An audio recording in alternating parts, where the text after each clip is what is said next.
Welcome to our channel. So episode అయిన తర్వాత అదే మన భాష ఎలిమినేట్ అయిన తర్వాత హౌస్లో గ్రూప్ డిస్కషన్స్ జరిగాయి. సో మనకి తెలుసు హౌస్లో అతిపెద్ద గ్రూప్ ఏదో మీకు కూడా తెలిస్తే ఖచ్చితంగా కామెంట్ చేయండి. సో ఆ గ్రూప్ డిస్కషన్స్ జరిగాయి అనమాట. అలాగే సోనియా అభయ్ మధ్య విష్ణువు గురించి బ్యాక్ బిచ్చింగ్ జరిగింది. ఇంకా మనీ కొన్ని టాక్స్ అయ్యాయి. సో అవన్నీ మాట్లాడుకుందాం, వరుసగా మాట్లాడుకుంటూ వచ్చేద్దాం. ఎపిసోడ్ అయిన తర్వాత లైవ్లో ఏమేమి జరిగింది, అలాగే నామినేషన్స్ గురించి కూడా మాట్లాడుకుందాం. సో అలాగే మీరు మన ఛానల్ సబ్స్క్రైబ్ చేసుకోకపోతే సబ్స్క్రైబ్ చేసుకుని పక్కనే ఉన్న బెల్ కూడా ప్రెస్ చేస్తే నేను ఇలా వీడియో పెట్టగానే మీకు అలా నోటిఫికేషన్ వస్తుంది. అలాగే మన ఒక లైక్ వేస్తే మనకు కొంచెం రీచ్ వస్తుంది అనమాట. సో వరుసగా వచ్చేద్దాం. ఫస్ట్ లైవ్లో స్టార్టింగే అభయ్ సోనియా వీళ్ళిద్దరు కూర్చొని బ్యాక్ బిచ్చింగ్ మొదలు పెడతారు. ఎవరి మీద? విష్ణు మీద. సో ఇక్కడ ఇంకో విషయం మాట్లాడుకుందాం. ఇక్కడ చాలా చాలా గ్రూప్ డిస్కషన్స్ జరిగాయి. సో ఆ గ్రూప్ డిస్కషన్స్ గురించి చెప్దాం. ఆ గ్రూప్ డిస్కషన్స్ ఎవరి మధ్య జరిగాయి అంటే ఈ సోనియా వీళ్ళ గ్రూపు. ఇప్పుడు సోనియా స్టార్టింగ్లో నిఖిల్ని యష్మిని వీళ్ళని ఏమని క్వశ్చన్ చేసింది? మీరు గ్రూప్ గేమ్ ఆడుతున్నారు, మీరు గ్రూప్గా వచ్చారు, అందుకే నువ్వు యష్మికి అది ఏంటది చీఫ్గా ఇచ్చావు. సో ఇవన్నీ అయ్యాయి కదా, అలా ఫుల్ గొడవ పడింది కదా. ఇప్పుడు అసలు హౌస్లో అతిపెద్ద గ్రూప్ నడుపుతున్నది ఎవరు? సోనియా. ఓ పెద్దోడు, ఓ చిన్నోడు, మధ్యలో ఓడు, నలుగురు వేసుకుని ఒక గ్రూప్ నడుపుతుంటే హౌస్ మేట్స్ ఒక్కళ్ళు కూడా ఆమెను క్వశ్చన్ చేసే ధైర్యం లేదు. ఒక్కళ్ళు కూడా నామినేషన్స్లోకి తీసుకురాలేకపోయారు. ఈ వారం కూడా సోనియా నామినేషన్స్ నుంచి సేవ్ అయిపోయింది. అసలు ఆమెను క్వశ్చన్ చేసే ధైర్యమే లేదు ఎవరికి లేదు. Dump contestants.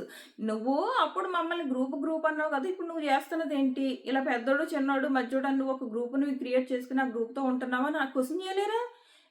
ఒక్కళ్ళు కూడా ధైర్యం లేదు. ఈవెన్ నామినేషన్లో వేసే ధైర్యం లేదు. అందరూ నామినేషన్స్లోకి వస్తున్నారు కానీ సోనియా కానీ రావట్లేదు. ఇప్పుడు కూడా రాలేదు. సో వీళ్ళ మధ్య అభయ్ అలాగే సోనియా వీళ్ళిద్దరి మధ్య డిస్కషన్ స్టార్టింగ్ సోనియా వచ్చి అభయ్ దగ్గర విష్ణు గురించి బ్యాక్ బిచ్చింగ్ చేస్తుంది. ఇప్పుడు సోనియా ఏమనుకున్నదంటే నాగార్జున గారు నన్ను విష్ణుతో గొడవ పడొద్దన్నారు, సో నేను ఎలాగో గొడవ పడలేను, సో వేరే వాళ్ళు ఉసుగొలిపితే బాగుండు అని అనుకుందా అని అనిపించింది. సో అభయ్కి విష్ణు గురించి ఫుల్గా ఎక్కించింది. అభయ్ నీతో ఏమని చెప్తుంది? అక్కడ నిఖిల్ క్లాన్లోకి వెళ్ళిపోయినప్పుడు అభయ్ బయాస్డ్ అని చెప్పింది కదా.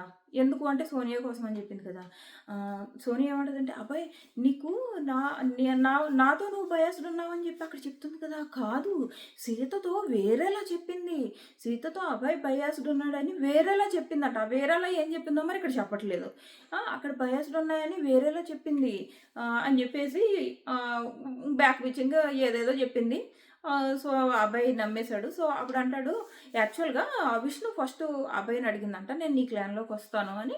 తర్వాత సడన్గా నిఖిల్ క్లాన్లోకి వెళ్ళిపోయింది. నాకు అర్థం లేదు ఎందుకు అలా వెళ్ళిపోయిందో. బట్ ఆ తర్వాత వచ్చి నాకు నేను నీ క్లాన్లోకి వద్దాం అనుకున్నాను కానీ నువ్వు కొన్ని విషయాల్లో బయాస్డ్గా ఉంటావు, సో అందుకే రాలేదు, సారీ అని కూడా చెప్పింది అని చెప్పేసి అబ్బాయి అన్నాడు. అన్న తర్వాత చూడాలి ఒక గంట సేపు సోనియాకి భజన చేశాడు. నేను విష్ణుకి నీ గురించి నువ్వు ఇలాగా నీకు బోల్డంత హ్యూమానిటీ ఉంది ఇవన్నీ చెప్పాను, నాకు సోనియా గురించి బాగా తెలుసు, బయట ఇవన్నీ చెప్పానని చెప్పేసి ఒక గంట భజన చేస్తే సోనియా అని ఒకపెట్టుకుంది. సో ఇదైంది. నెక్స్ట్ వీళ్ళ డిస్కషన్ ఇంకా గ్రూప్ డిస్కషన్ అనమాట. ఇది గ్రూప్ డిస్కషన్ ఏంటంటే అభయ్ అంటాడు నువ్వు నా గ్రూప్లోకి వస్తావు అనుకున్నాను అని చెప్పేసి సోనియా అంటే ఇప్పుడు మనం నలుగురు ఉన్నాం కదా, సో నలుగురు ఒక్క క్లాన్లో ఉండకూడదు, ఇద్దరం రెండు క్లాన్లో ఉండి ఆడాలి. అంటే రెండు క్లాన్లో మనీ అయి ఉండాలన్నమాట.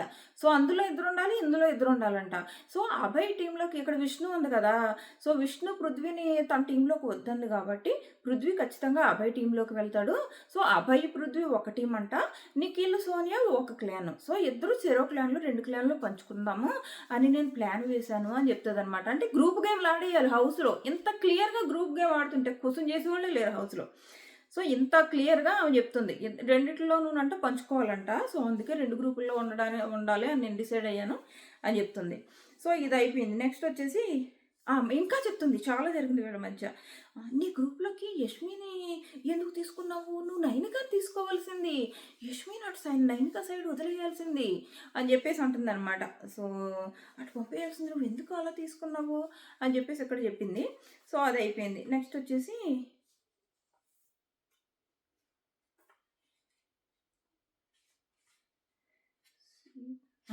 ఇంకా నెక్స్ట్ ఇంకోటి జరిగింది. ఆ! విష్ణు అంట అభయ్‌ని అడిగిందంట. ఏమనంటే, "నువ్వు సోనియాకి ఆ వైట్ లిక్విడ్ ఏసావు కదా! యాక్చువల్‌గా ప్రస్తుతం హౌస్‌లో స్ట్రాంగ్‌గా కనపడుతున్నది సీతు, అలాగే ప్రేరణ కదా! సో, నీకు వీళ్ళిద్దరికంటే సోనియా స్ట్రాంగ్ అనిపించిందా?" అని అడిగిందంట అభయ్. సో, అది కూడా అభయ్‌ని విష్ణు అడిగిందంట. సో, అది కూడా వచ్చి సోనియాకి చెప్పి, నన్నలా అడిగింది. అప్పుడు నేను ఇలా చెప్పాను, తను చాలా స్ట్రాంగు అని చెప్పాను. సో, ఈ డిస్కషన్ అనమాట. చాలా సేపు జరిగింది వీళ్ళిద్దరి మధ్య. చాలా సేపు ఆ అబ్బాయి సోనియాకి భజన చేశాడు. సో, అదయింది. ఈ తర్వాత ఏమవుతదంటే, ఎవరో గాని అంటారు. ఏమనంటే, నిఖిల్ క్లాన్ డిజాల్వ్ అవ్వలేదని చెప్పారు కదా! సో, అంటే మణికంఠ, నిఖిల్ దాంట్లో ఉండాలి కదా! సో, నిఖిల్ క్లాన్ డిజాల్వ్ చేయకుండా ఉండాల్సింది. అలా చేయకుండా ఉంటే మణి అందులోనే ఉంటాడు కదా అని. యాక్చువల్‌గా నిఖిల్ క్లాన్ డిజాల్వ్ కాదు. మిగిలిన 2 డిజాల్వ్ అని చెప్పారు. కానీ మణికంఠ కూడా సెలెక్ట్ చేసుకున్నాడు కదా! వేరే టీమ్‌కెళ్ళే ఛాన్స్ మణికంఠకు కూడా ఇచ్చారు కదా! అంటే ఆ క్లాన్ కూడా డిజాల్వ్ అయినట్టే కదా! నిఖిల్‌ని మాత్రం చీఫ్‌గా కంటిన్యూ చేశారు. అలాగే నామినేషన్స్‌లో కూడా నిఖిల్, అభయ్ ఇద్దరు చీఫ్‌లు కదా! వీళ్ళు మనకేమని చెప్పారు? నో ఇమ్యూనిటీ అని చెప్పారా? కెప్టెను లేడు, ఇమ్యూనిటీ లేడు అన్నారు. ఇప్పుడేమో చీఫ్‌లు పేర్లు పెట్టారు. ఇమ్యూనిటీ ప్రతి వారం ఇస్తున్నారు. లాస్ట్ వీక్ యష్మికి ఇచ్చారు. అంతకుముందు ముగ్గురు చీఫ్‌లకి ఇచ్చారు. ఈసారి ఏం చేశారంటే అభయ్, నిఖిల్ మీ ఇద్దరిలో ఒకళ్ళు సేవ్ అవ్వండి, ఒకళ్ళు ఎలిమినేట్ అవ్వండి అని చెప్పాడు బిగ్ బాస్. సో, వీళ్ళిద్దరిలో ఏం చేశారంటే అభయ్ ఏమో నామినేషన్‌లోకి వచ్చాడు. ఒక్క నిమిషమే. అభయ్ ఏమో నామినేషన్‌లోకి వచ్చి నిఖిల్ సేవ్ అయ్యాడనమాట. సో, వాళ్ళ ఇద్దరు చీఫుల్లో అభయ్ నామినేషన్‌లోకి వచ్చాడు. సో, నామినేషన్స్‌లో అభయ్ ఉన్నాడు. ఇంకా ఎవరున్నారన్నది ఆల్రెడీ నేను చెప్పాను. చూడలేని వాళ్ళకి ఈ వీడియోలో కూడా చెప్తా. నెక్స్ట్ వచ్చేసి ఈ మాట మీ క్లాన్ డిజాల్వ్ చేయకుండా ఉండాల్సింది అన్నమాట మణికంఠతో అంటే అప్పుడు మణి అంటాడు, ఫోన్లే షఫల్ అవ్వడమే మంచిదిలే, ఎప్పుడు ఒకే చోట ఉండకుండా అలా ఇలా షఫల్ అవ్వడమే మంచిది అని అంటాడు. సో, అదయిపోయిన తర్వాత యష్మి వచ్చేసి సోనియా, అభయ్, పృథ్వీ వాళ్ళు కూర్చున్న దగ్గర వచ్చేసి యష్మి కూర్చుంటుంది. కూర్చోగానే సోనియా వాళ్ళ గ్రూప్లోకి వచ్చి యష్మి జాయిన్ అయింది. అంటే కూర్చుంది కదా యష్మి వచ్చి. సో, ఇప్పుడు వాళ్ళ గ్రూప్ పెద్దది కదా! ఈ అమ్మాయికి సోనియాకి ఎంత ధైర్యం అంటే ఇంకా ఆమెకి ఏంటంటే జస్ట్ ఫ్రీ ఇంట్లో కంటే ఎక్కువ ఫ్రీగా ఉంటుంది. అక్కడ బిగ్ బాస్ హౌస్‌లో లాగానే లేదు తనకి. సో, కూర్చొని యష్మిని అడుగుతుంది. "నువ్వు నన్ను ఎందుకుగా రెడ్‌లో పెట్టావు?" అని అడుగుతుంది. "నన్ను గ్రీన్‌లో పెట్టాలి కదా! రెడ్‌లో ఎందుకు పెట్టావు?" అంటే యాస్ ఎ చీఫ్‌గా నేను ఆ డెసిషన్ తీసుకున్నాను అని చెప్పేసి అంటే దానికంటది మరి పృథ్వీని ఎలా పెట్టావు? పృథ్వీ ఒక వ్యాక్స్ టాస్క్‌లో ఓడిపోయాడు కదా! పృథ్వీ ఎదురుగానే పేరుకి ఫ్రెండ్స్ అంటాను కానీ యాక్చువల్‌గా తన అవసరానికి యూజ్ చేసుకుంటుంది వీళ్ళందరిని. పృథ్వీని కానివ్వండి, నిఖిల్‌ని కానివ్వండి, అభయ్‌ని కానీ తన అవసరానికి యూజ్ చేసుకుంటుంది. పృథ్వీ ఎదురుగానే అంటుంది, మరి పృథ్వీని ఎందుకు గ్రీన్‌లో పెట్టావు అని అడుగుతుంది. తను వ్యాక్స్‌లో ఓడిపోయాడు కదా! ఎందుకు పెట్టావు అంటే వ్యాక్స్‌లో ఓడిపోయి ఉండొచ్చు. మనకి ర్యాషన్ వచ్చిందే పృథ్వీ వల్ల. సో, అందుకు పృథ్వీని గ్రీన్‌లో పెట్టాను అన్నది అక్కడ అయిపోయింది. కాసేపు నన్ను రెడ్‌లో పెట్టాల్సిన అవసరం లేదు. నువ్వేం చెప్తే అది చేశాను. నాకు స్కోప్ ఉన్న చోట అంతా చేశాను అంటే అక్కడ ఏం సమాధానం చెప్పలేదు యష్మి. సైలెంట్‌గా కూర్చుంది. లోపలికొచ్చేసి ప్రేరణతో చెప్తుంది. చెప్తున్నా కదా వీళ్ళకి ఎవ్వరికీ ధైర్యం లేదు. సోనియాని కోసం చేసే ధైర్యం ఎవరికీ లేదు. లోపలికొచ్చి అప్పుడు లోపల చెప్తుంది. ఏమని చెప్తదంటే ప్రేరణతో చెప్తుంది. సోనియా నన్ను ఇలా అడుగుతుంది. నన్ను ఎందుకు రెడ్‌లో పెట్టావని అడుగుతుంది. నేను చెప్పాలంటే చాలా ఉన్నాయి నాకు. తన గురించి చాలా చెప్పొచ్చు. ఒక్క మన మన క్లాన్‌లోకి వచ్చిన తర్వాత ఒక్క గేమ్ ఆడతానని అన్నదా? ఒక్క గేమ్ కూడా ఆడతానని అనలేదు. సంచాలక్ మాత్రం చేస్తాను. ప్రతిదానికి నేను సంచాలక్ చేస్తాను అన్నది గానీ, నేను గేమ్ ప్రతి ఒక్కళ్ళు వచ్చి నేను ఈ టాస్క్ ఆడతాను అని అడిగారు గానీ, తను ఒక్కసారి కూడా వచ్చి నేను ఈ టాస్క్ ఆడతాను అని చెప్పలేదు. ఇప్పుడేమో నన్ను రెడ్‌లో ఎందుకు పెట్టావని అడుగుతుంది. నాకు తన గురించి తనని క్వెషన్ చేసేవి చాలా పాయింట్స్ ఉన్నాయంట. కానీ ఈసారి నామినేషన్‌లో వేయదంట. తన మీద తను చాలా కాన్ఫిడెంట్‌గా ఫీల్ అయిపోతుంది కదా! నెక్స్ట్ వీక్ వరకు చూస్తాను. ఎంత గేమ్ ఆడేస్తుందో నెక్స్ట్ వీక్ వరకు చూస్తదంట. ఈలోపు ఈమె ఎలిమినేట్ అయిపోతే యష్మి ఏం లేదు. వీళ్ళకి సోనియాని ఫస్ట్ ఆఫ్ ఆల్ నామినేట్ చేసే ధైర్యమే లేదు. ఆమె వరకు భయపడుతున్నారు. లేకపోతే నీ దగ్గర అన్ని పాయింట్స్ ఉన్నాయి యష్మి దగ్గర నామినేట్ చేయదంట. ముందే చెప్పేసింది. తను ఒకవేళ నన్ను నామినేట్ చేసినా కానీ నేను తిరిగి నామినేట్ చేయను. అంత గొప్ప కంటెస్టెంట్స్. వైల్డ్ కార్డ్ ఎంట్రీస్ వస్తే కానీ ఈ సీజన్ బాగుపడేలా లేదు.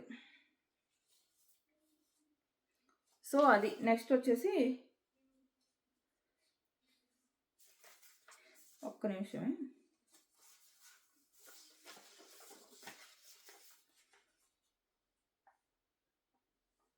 ఆ తర్వాత మన బిగ్ బాస్ కెమెరామ్యాన్ ఉంటాడు. మనం లైవ్ పెట్టుకుంటామా ఏం కనపడదు. సోనియా ఎక్కడుంటే లైవ్ అక్కడ ఉంటదనమాట. ఏంటో మరి అంత అబ్సెస్డ్ ఏంటో, ఓన్లీ తన ఫుటేజ్సే చూపించడం ఏంటో, ఆ నెగిటివ్ కంటెంట్ అంతా మెయిన్ ఎపిసోడ్లో తీసేయడం ఏంటో. సో, అక్కడ ఏమవుతుందంటే ఆ అబ్బాయి తినిపిస్తాడు.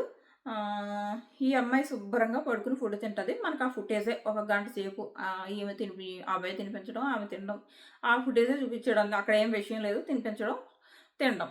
ఇది చాలాసేపు ఈ ఫుటేజ్ నడిచింది లైవ్లో. సో ఆ తర్వాత లగ్జరీ రూము, ఇప్పుడు నిఖిల్ క్లాన్కి లగ్జరీ రూమ్ ఇచ్చారనమాట.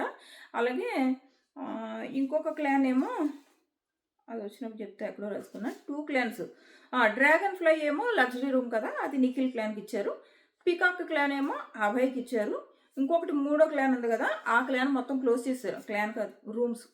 డ్రాగన్ ఫ్లై రూమ్ ఏమో నిఖిల్కి, పీకాక్ రూమ్ ఏమో అభయ్ వాళ్ళకి ఇచ్చారు. ఇంకొక రూమ్, 3rd రూమ్ మొత్తం క్లోజ్ చేశారు. అది మొత్తం క్లోజ్ చేశారు. అప్పుడు మణి అంటాడు, అరే మళ్ళీ ఇప్పుడు లగ్జరీ రూమ్ నిఖిల్ వెళ్ళాడు కదా, అంటే నేను పిచ్చోడినా, నిఖిల్ క్లాన్ చూస్ చేసుకోకుండా వేరే చూసుకున్నాను, మళ్ళీ నేను బయట ఉన్నా, నాకు లగ్జరీ రూమ్ మళ్ళీ దొరకలేదు అంటే నిఖిల్ సరదాగా అంటాడు అనమాట. అంటే అప్పుడు మన అంటాడు, అక్కర్లేదులేరా, నేను చీఫ్ అయినప్పుడు నేనే వెళ్తాలే, క్లాన్ మెంబర్గా కాదు కానీ చీఫ్ లాగా వెళ్తాను అని చెప్పేసి మణి అంటాడు అనమాట. సో అది అవుతుంది, కొంచెం కామెడీగా ఉంటుంది. సో అది అయిన తర్వాత ప్రేరణ విష్ణు గురించి మాట్లాడుతుంది. విష్ణుకి లగ్జరీ రూమ్ రాగానే కొంచెం హ్యాపీగా ఫీల్ అయ్యి ఏదో కొంచెం ఒక ఝలక్ ఏదో ఇచ్చిందంట. ఆ ఝలక్ నాకు నచ్చలేదు. ఇప్పుడంటే వీళ్ళకి ఏదైనా పని చెప్తే మమ్మల్ని పనుల్లా చూసేరా అని అడిగారు. ఇప్పుడు వీళ్ళు లగ్జరీ రూమ్కి వెళ్ళారు కాబట్టి మనతో ఎలా పనులు చేయించుకుంటారు. సో ఈ డిస్కషన్ ప్రేరణ యష్మితో చెప్తుంది అనమాట. సో అదవుతుంది.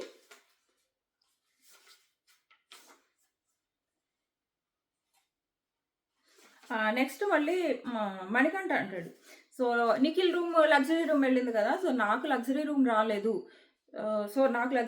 రాలేదు, ఏంట్రా నా జాతకం ఇలా తగలబడింది అంటాడు. మళ్ళీ అంటాడు, పోనీలే నాకు కంఫర్ట్ కాదు, నా ఇంప్రూవ్మెంట్ నాకు కావాలి, సో అందుకే నేను ఒకే టీంలో కంటిన్యూ అవ్వకుండా అబ్బాయి దాంట్లోకి వచ్చాను అంటాడు అనమాట. చాలా స్ట్రిక్ట్గా ఉన్నాడు గేమ్ విషయంలో, మాత్రం చాలా స్ట్రిక్ట్ సిన్సియర్గా ఉన్నాడు మణి, నో డౌట్ ప్రస్తుతానికి అయితే. తర్వాత బిగ్ బాస్ నుంచి అనౌన్స్మెంట్ వస్తుంది. పొద్దున్నే బ్రేక్ఫాస్ట్ చేసేసుకుని లంచ్ కూడా చేసేసుకుని రెడీగా ఉండండి అని. అంటే మీరు ఫుల్ ఆ తర్వాత నేను పిలిచినట్టునే మీరు రావాలి. ఎందుకు, నామినేషన్స్ చాలా త్వరగా స్టార్ట్ అయ్యాయి. అలాగే 8:30 ఆ టైం కల్లా నామినేషన్స్ మొత్తం అవగొట్టేశారు. 1:32 స్టార్ట్ చేశారు. 8:30 కల్లా నామినేషన్స్ అయిపోయాయి రేపు. సో అది ఫుడ్ మీరన్నీ రెడీ చేసుకుని రెడీగా ఉండండి అని వాళ్ళకి చెప్పాడు. అది అయిపోయింది. ఈలోపు మణి ఎవరితోనూ మాట్లాడుతూ విష్ణు గురించి మాట్లాడతాడు అనమాట. విష్ణు ఆదిత్యతో మాట్లాడతాడు. ఇలాగా విష్ణు తనకి అందరితోనూ ఒక మంచి రిలేషన్షిప్ ఉంది, బయట లోపల కాదు, అంటే వీళ్ళందరూ ఆల్రెడీ తనకు తెలుసు. సో ఒక కంఫర్ట్ జోన్ ఉంది తనకి. సో అందుకు నేను తన చీఫ్ అవ్వాలనుకున్నాను, నాకు తన చీఫ్ అయితే పర్లేదని నాకు అనిపించింది అని చెప్పేసి విష్ణు గురించి మణి చెప్తాడు ఆదిత్యతో. సో వాళ్ళిద్దరు, ఆదిత్యను అలాగే మణి, వీళ్ళిద్దరూ కొంచెం క్లోజ్ అయ్యారు కదా, అంటే ఆదిత్య మణిని తన కొడుకులా ఫీల్ అవుతున్నాడు కదా, సో వీళ్ళిద్దరూ కాసేపు మాట్లాడుకుంటారు బయట. సో అదవుతుంది. ఓకే, నెక్స్ట్ వచ్చేసి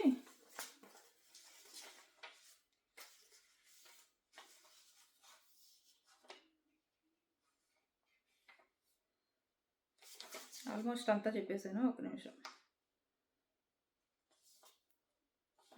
ఆ తర్వాత మళ్ళీ భాషా గారి ఎలిమినేషన్ గురించి డిస్కస్ చేసుకుంటారనమాట.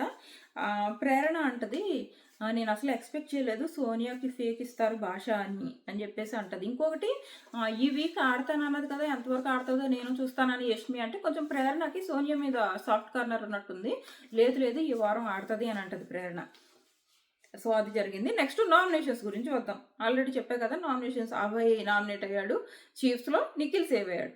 అది కాకుండా నెక్స్ట్ వచ్చేసి నామినేషన్స్లో ఉన్న వాళ్ళు ఎవరెవరంటే యష్మి, విష్ణుప్రియ, అభయ్, పృథ్వీ, మణి, నైనిక, ప్రేరణ, సీత, మొత్తం వీళ్ళు 8 మంది నామినేషన్స్లో ఉన్నారు. సో నామినేషన్స్లో లేని వాళ్ళు ఎవరంటే నబీల్, సోనియా, ఆదిత్య, నిఖిల్, వీళ్ళు 4 నామినేషన్స్లో లేరు. అంటే ఈసారి కూడా సోనియా నామినేషన్స్ నుంచి తప్పించుకుంది. ఎందుకంటే తన నామినేషన్స్లో వేసే ధైర్యం, వెళ్ళి అక్కడ నిలబడి సోనియాని క్వశ్చన్ చేసే ధైర్యం మేబీ ఒక సేతుకే ఉందేమో. సో ఈ వారం కూడా తన నామినేషన్స్లోకి రాలేదనమాట. సో ఇప్పటి వరకు లైవ్లో జరిగింది అయితే ఇది. నెక్స్ట్ వీడియోలో ఎవరు నామినేట్ చేశారు ఇది చేస్తాను. మేబీ షార్ట్స్లో పెడతాం. మన ఛానల్ సబ్స్క్రైబ్ చేసుకుని నోటిఫికేషన్ ఆన్ చేసుకుంటే నేను ఇలా వీడియో పెట్టగానే మీకు అప్డేట్ వస్తుంది. అలాగే ఎవరెవరు నామినేట్ అయ్యారో చెప్పాను కదా, మీ ఓటు మీరు ఎవరికి వేయాలనుకుంటున్నారు, అలాగే నామినేట్ అయిన వాళ్ళు మీరు ఎవరిని ఎలిమినేట్ అయిపోవాలనుకుంటున్నారు అన్నది కూడా ఖచ్చితంగా కామెంట్ చేయండి. Tata bye by.